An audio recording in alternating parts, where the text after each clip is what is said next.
Kali ini kita ada janji dengan seorang wanita berakal yang menyatukan ilmu dan pemahaman, keikhlasan dan kejernihan, kemuliaan dan keberanian. Dialah wanita yang keimanan masuk ke dalam hatinya dan bertakwa, suci dan bersih sejak pertama kali mendengar kitab Allah dan sunnah Rasulullah. Dialah wanita yang selalu membela Nabi dan terjun ke kancah peperangan. Dialah wanita khusyuk, sabar, mulia, ahli hadis dan memiliki kedudukan besar. Dialah wanita yang dilihat Nabi di surga. Dia adalah Ummu Sulaim. Dialah wanita yang disebut-sebut Abu Nuaim. Ummu Sulaim, wanita yang berserah diri pada putusan orang tercinta menikam dengan pisau dalam banyak peperangan. Marilah kita mengenal Ummu Sulaim. Ia adalah Ummu Sulaim binti Milhan bin Khalid bin Zaid bin Haram bin Jundud Al-Ansyariyah. Ia ibu dari Anas, pelayan Rasulullah. Ia dikenal dengan kunyahnya, namanya diperdebatkan. Ada yang menyebut Sahlah, yang lain menyebut Rumailah. Ada pula yang menyebut Rumaisyah, yang lain menyebut Mulaika. Ada yang menyebut Gumaisyah atau Rumaisyah. Kala tanda-tanda Islam muncul di kawasan Jazirah, Ummu Sulaim termasuk wanita yang segera masuk Islam. Keimanan menyentuh relung hati dan sangat mencintai Islam. Cinta sepenuh jiwa dan raga. Suaminya Malik bin Nadar, ayah Anas bin Malik, saat datang dan mengetahui istrinya masuk Islam, ia marah. Ia memintanya agar meninggalkan agamanya dan tetap memeluk agama para leluhur. Ummu Sulaim enggan meninggalkan agama agung ini.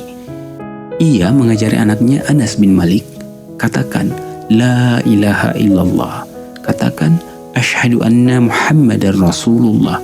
Anas menurut, lalu ayahnya berkata padanya, jangan kau rusak hubunganku dengan anakku. Ia menjawab, aku tidak merusaknya. Kata Malik mendengar istrinya mengucapkan kalimat syahadat dengan tekad lebih kuat dari batu besar. Asyhadu Allah ilaha illallah wa asyhadu anna Muhammadar Rasulullah. Ia keluar meninggalkan rumah dengan marah. Ia bertemu musuh lalu dibunuh. Saat Ummu Sulaim mengetahui suaminya terbunuh, ia mengharap pahala atas musibah yang menimpa. Ia berkata, tak apa, aku tidak akan menyapi Anas hingga ia meninggalkan puting susu, dan aku tidak akan menikah hingga Anas menyuruhku menikah.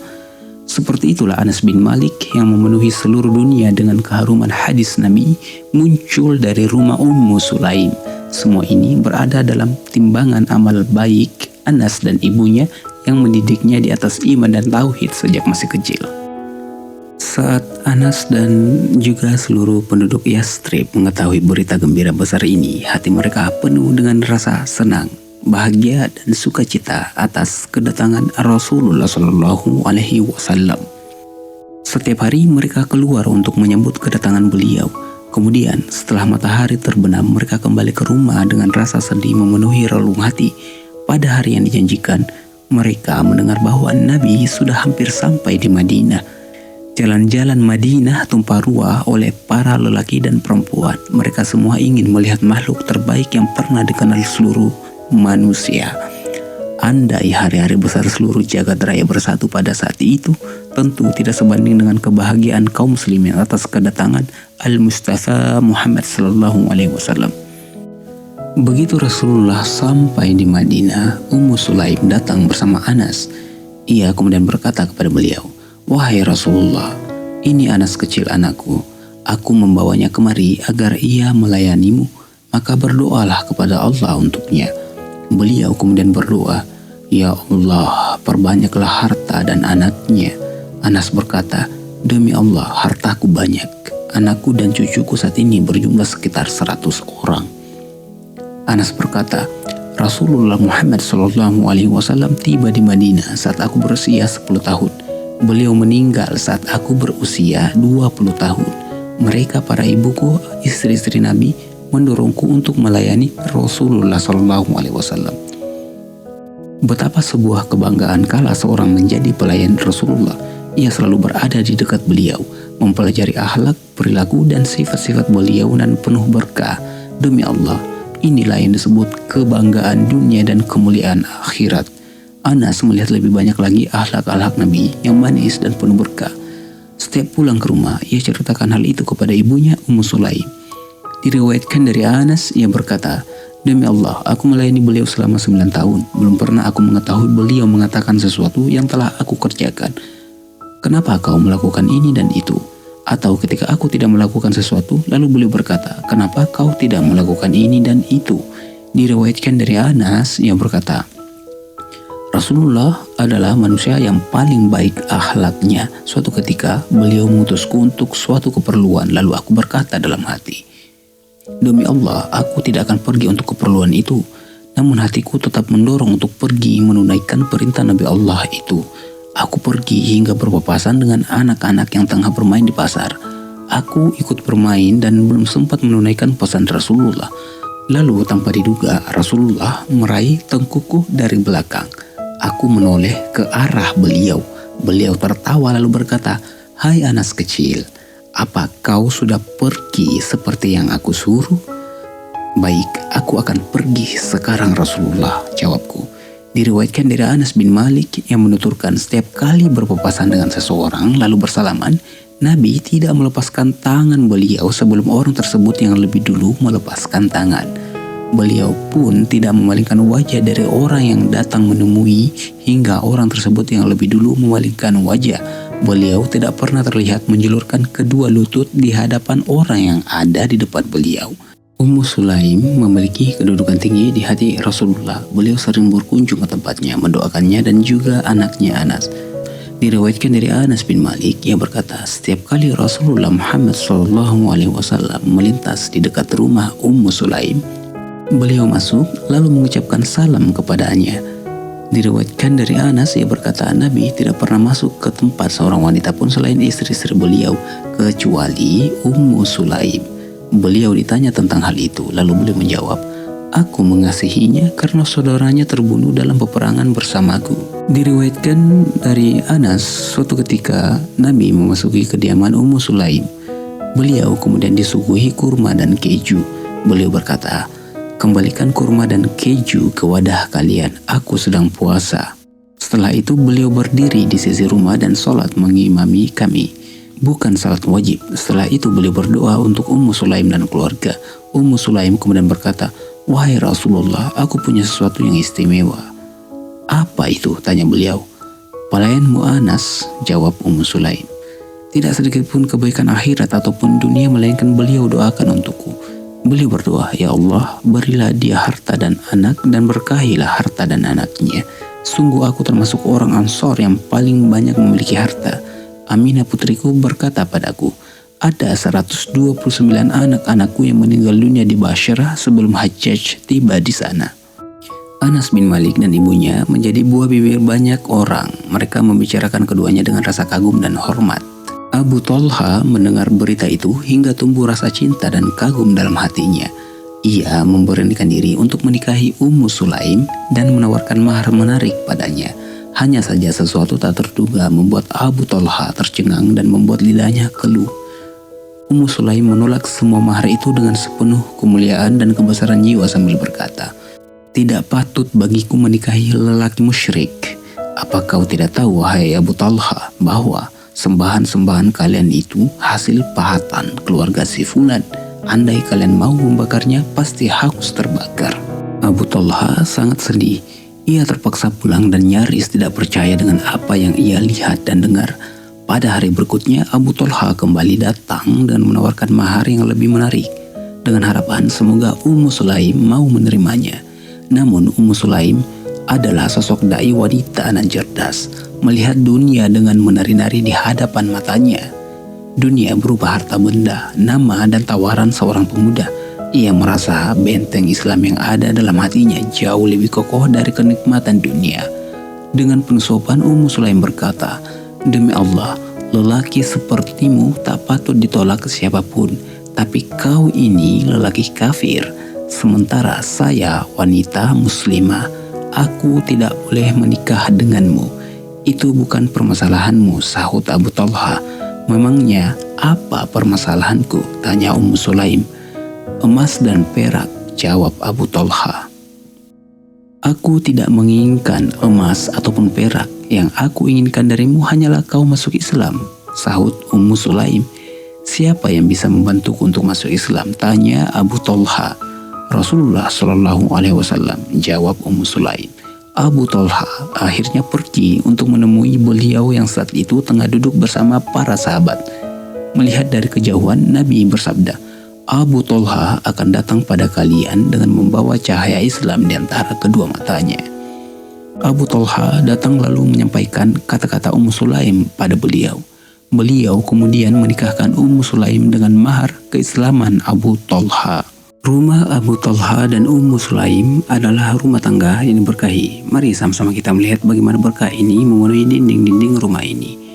Diriwayatkan dari Abu Talha, ia berkata, aku masuk masjid lalu aku melihat rona lapar di wajah Rasulullah. Aku langsung keluar hingga menemui Ummu Sulaim kemudian berkata, wahai Ummu Sulaim, aku melihat rona lapar di muka Rasulullah. Apa kau punya makanan? Aku punya sedikit makanan, jawab Ummu Sulaim sambil berisyarat dengan telapak tangannya. Aku kemudian berkata padanya, buatlah makanan dan lembutkanlah. Aku kemudian mengutus Anas untuk menemui Rasulullah SAW. Aku berkata padanya, berbisiklah kepada Rasulullah, panggil beliau kemari. Saat Anas datang dari kejauhan, Rasulullah bersabda, orang ini datang membawa kebaikan. Beliau berkata, ayahmu mengutusmu untuk mengundang makan kami, nak. Rasulullah kemudian berkata kepada para sahabat, pergilah dengan nama Allah. Anas kemudian pulang dengan berlari hingga menemui Abu Talha. Ia berkata, Rasulullah sebentar lagi datang bersama orang-orang. Aku kemudian keluar menemui Rasulullah di depan pintu. Tepat di tangga pintu itu aku berkata, wahai Rasulullah, apa yang engkau lakukan dengan mengajak orang banyak? Tadi aku melihat rona lapar di wajahmu. Lalu kami membuatkan sedikit makanan untuk kau makan.